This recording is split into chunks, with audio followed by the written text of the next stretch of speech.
And welcome to Our Community. Susie Thomas here with you this morning, visiting with Dr. Jeff Biney from Malone University. He is Associate Professor of Education for the School of Education and Human Development. Good morning. Good morning. All right. Well, what does that all mean? Tell us a little bit about you, Jeff. Well, I am in my 8th year at Malone University, right? And right now our School of Education has been merged with Malone's growing counseling department. So we are the School of of Education and Human Learning. So exciting. Now, you're also very plugged in with your finger on the pulse of what's happening in education in general. And there's some new things, aren't there? Because children learn differently. We all learn differently.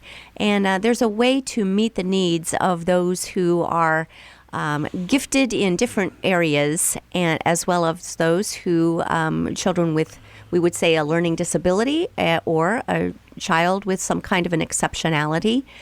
And somehow they're all in the same classroom, and teachers need to be able to address all of that. How is that happening now? Well, I think the word you're referring to is one of the mantras now of education. That word is differentiation. Yeah. And what that means is education has pretty much rejected the idea that one size fits all, and that if you are not the type of learner or your learning style isn't that of your teacher, well, tough luck. Mm-hmm.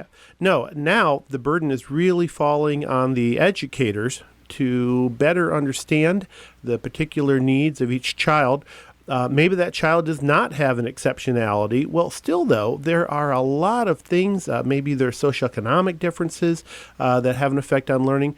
I personally believe in what we call the learning styles. I believe some of us, both children and adults, learn really well visually. If you can see it, then you can understand it. While others, I truly believe, are more tactile learners, meaning if they can touch it, or kinesthetic learners, let them out of their chairs, let them move around and experience all different types of learners. So now what we're finding is we're training new teachers. It's not just go out there and present your lecture, et cetera, et cetera. No, now we have to have multiple different types, modes of instruction to try to engage all different types of learners. Then we get into those with exceptionalities, and that even raises the stakes a little bit more. Wow, it's amazing, though. That's putting quite a bit, very special person being called to teaching these days. Are you talking about different lesson plans, a different lesson plan for each child depending on the way they learn? Well, that's a very good question. In theory, some will say that everyone learns in a different way. Well, that sounds good, but boy, to the new teacher, if you have 25 children in your classroom, no one can prepare 25 and deliver 25 different math, science, reading lessons. However, we would say, though, that within a single lesson, you're not teaching one lesson anymore. You're teaching at least 3 different lessons. You have approximately 2/3 of all humans are what we call average. So you have your kind of your mainstay approach, but also you'd better have a differentiated strategy for those learners who are what we call below average. And frankly, 1 in 7 children fall into that below average group, fully capable of learning that lesson. But these are children who maybe it's a language-based piece or a visual-based piece. They're going to need some extra supports we call scaffolding to help them keep up. But then again, 1 out of 7, 1/7 children are above average, meaning they should have no trouble keeping up with that 4th grade lesson. However, they're going to need some extra challenge inputs. Or they get bored. That's right. Yeah. And then we have the children on what we call the tails of the bell curve, those children with a disability. Now that means that we are, more than 2 standard deviations different than the mean, which is the pure average in your classroom. And these children might well be 2-3 years different from the average bear in your class in terms of their reading, their writing, their listening ability. Or it might be that there's not a cognitive problem as such with the learning, but there might be a serious social issue where there are so many children where just they cannot really bring themselves to look their teacher in the eye. And again, kind of the old school way was, hey, look at me, kid. You know, be demanding, assuming that that was being disrespectful. Well, now we understand, no, that is just part of that child's emotional makeup. Right. They're not going to look you in the eye, but it doesn't mean they're not listening. Other children, just listening to my voice right now, picking up oral information is very difficult for them. So now we're training young teachers, don't just say it, write it on the board, have visual cues to let that student know what you want and what's happening in the classroom. So you're saying that in any classroom, in any given classroom, you could have a child on the spectrum with autism. You could have a child with a hearing impairment or a visual impairment. You could have a child who's extremely gifted, particularly, let's say, in the arts or in math or in some way. And then you have children who we would all kind of say are the average learner, all in one room.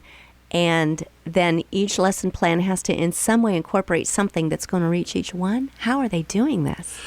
Well, historically, not really very well. I mean, we had good intentions, Right. but the truth is, for the average teacher, you walk in and would observe what's happening. So much of the time, the instruction was still pretty much just one level, targeting that middle two-thirds group.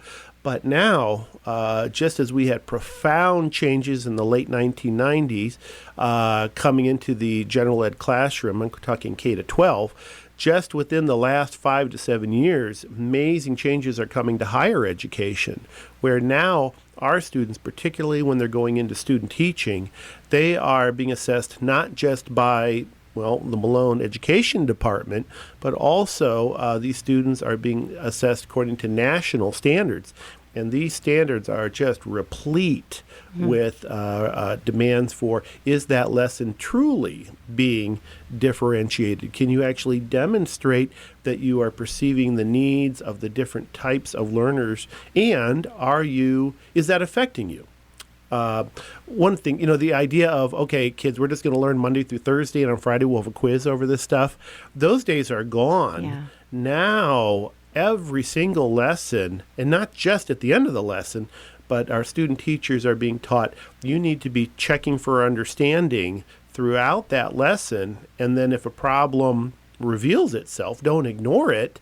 Let's get in there and strike while the iron's hot, and let's get in there and explain to that child. And you might have to be willing to teach in a way that's not your own preferred instructional style. Sure. And that's another big change. Teachers tend to teach in the way that made sense to them. Well, fine, but what about for those children who are not created just like you? Right. How are you going to reach them? It's a tough job, isn't it? Oh, my goodness. Yeah. More and more pressure keeps coming. And yet, every year, it's always exciting to see yet another group of young people who are committed to the challenge of being a great teacher. Absolutely. Is the trend now mainstreaming everyone, or are there times where children who need a little help in one area get pulled out, or children who need a little more excitement in one area get pulled out? Largely, the answer to that is what we call the inclusion movement, which is the general education teacher is responsible for the learning of all children, no matter what type of exceptionality or learning style they would have. However, that said, there's not a school in this county who doesn't have what we call resource rooms. And those are for children who use what we call the partial inclusion movement, which means for part of the day, they are in the mix of the general ed classroom. But then, well, for example, mathematics. If a child, let's say, is 2-3 years behind, that is not an easy task for the general ed teacher to teach a dual math lesson for a child who they're just working, it's just, basic counting skills where the whole class is ready to move on to something a little bit more complex.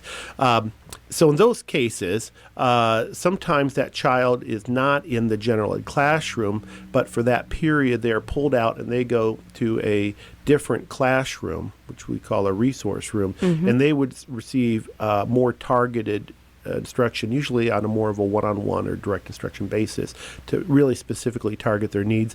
And that's also, frankly, how we do quite a bit of gifted education as well. But even there, Ohio is cracking down where it used to be. I could remember the days I worked in a district where a child with what we call superior cognitive abilities, they would have 30 minutes of gifted ed services once a week. Oh my. You know, that's not if God created a child to have exceptional mathematical or verbal or abilities, they're not just gifted 30 minutes once a week. We need something certainly on a daily basis. Well, and their parents know that because their parents have been trying to keep them stimulated for, before they even get to the classroom. Let's say, what is available for parents? Let's say mom and dad get called into the principal's office, and guess what? You've got a genius on your hands. What's your next step? What do you do? How do you work with the school to be able to help that child be all they are created to be? Well, my first piece of advice is information is clearly power. And as a parent, it's very important you understand you have a vital role in the education of your child. Just sitting back and hoping good things happen, that is not the advice I would give. Learn about what is your school system's approach, whether it be special education or gifted education or whatnot. What is being done? What services are available? There are many, many opportunities out there, but frankly, the parent has to be the initiator, and you have to ask about this opportunity or inquire about that opportunity in there. Because with referring to gifted education, there's sadly still kind of a prevailing notion, kind of an old school notion of, oh, she's so bright, she'll end up fine anyways, even if we don't target to strengthen her particular area of giftedness. And that, frankly, is just not true. There are so many children all across Ohio who were born with tremendous gifted abilities, but they were not channeled and harnessed. And those children, some of them go on and they will be high school dropouts in sad cases. We call them the underachievers. We have a godly responsibility as parents and as teachers to care for and protect and to nurture the children under our authority. Mm-hmm. What called you, Jeff Biney? Because you were once in the classroom, I would imagine you'd be an amazing teacher. What called you to help other people become amazing teachers too? Well, I can still remember when I had finally finished up my PhD work at Kent State University, and I had really thought about the future, and I was praying about things. And as I wrote my letter of interest when I heard about the job opening at Malone University, and in that letter I expressed that I had a real peace about staying working at Mansfield City Schools, and felt I could certainly stay there, and I was working on some big new projects. However, it did occur to me that if I had the chance to move into higher education, maybe I could find a dozen or dozens of future people to grow up and to take my place. And thus that multiplier effect was kind of enticing. So that's why I made the move. Very cool. Well, you've got something very amazing coming up. It's the annual Campus Carnival for Kids. And this is just something I've got to say is probably one of my all-time favorite things that happens in our community. And we want to give this its due. So let's take a little bit of a break, catch your breath, and then come back and tell us all about what you're doing as far as being able to differentiate activities so that every member of the family can participate in this wonderful, wonderful time. You're listening to Our Community.